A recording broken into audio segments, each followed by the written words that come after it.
Minsan kailangan mo ng mga words of wisdom coming from dating marupok. Graduate na ako maghabol sa maling tao. Kaya ikaw din dapat huwag ka nang maghahabol. Tao ka, hindi ka aso.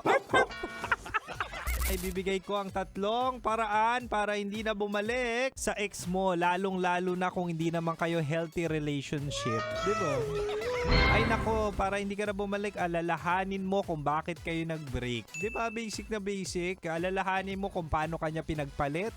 Alalahanin mo kung paano niya minahal ang kanyang kabit. Alalahanin mo na pinili niya yung ibang tao kesa sa'yo na jowa o asawa niya. Diba? Ay nako, for sure, yung mga galit na yan, mga negative emotions na yan ay makakatulong para tumuwid yung utak mo.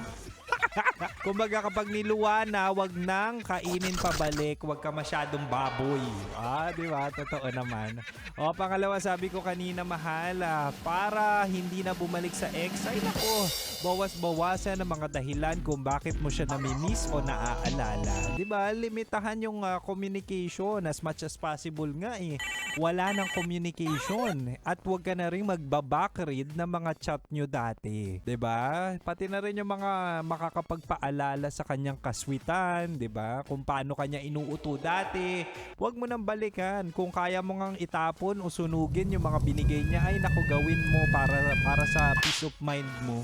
'Di ba? Basic na basic. O ito, pangatlo at panghuli para hindi ka na bumalik sa ex mo, ay naku, bigyan ng oras ang sarili.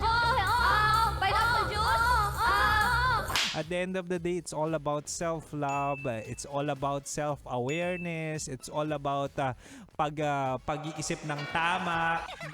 'Di ba? Minsan kasi yung pag-move on, minamadali nyo.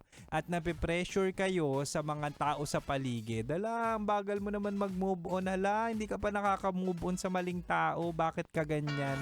Una sa lahat, ang pag-move on may kanya-kanyang timeline. So kung matagal ka mag-move on, it's okay. Kung sa tingin mo kailangan mo mapag-isa ng 1 taon, 2 taon, it's okay. Always remember, hindi karera ang pag-move on. 'Di ba? Minsan nami-miss mo yung nami-miss mo yung feeling ng may jowa. Pero kapag tumuwid na yung pag-uutak mo, yung lambingan lang yung nami-miss mo pero hindi na yung tao. Okay? Huwag masyado marupok, marami pang tao diyan, okay? Sarap manood ng radyo, no? Ginawa mo na talagang bisyo ang panonood sa amin, no? Umabot ka na rito eh. Huy!